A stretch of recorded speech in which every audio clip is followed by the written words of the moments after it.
Hey guys, it's Parker back with the video of the new exhaust. So I replaced the factory resonator and muffler with a 14-inch Magnaflow.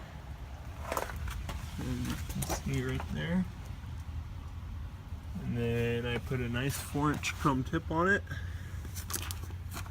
So yeah, I really like how it sounds, and here's a little cold start.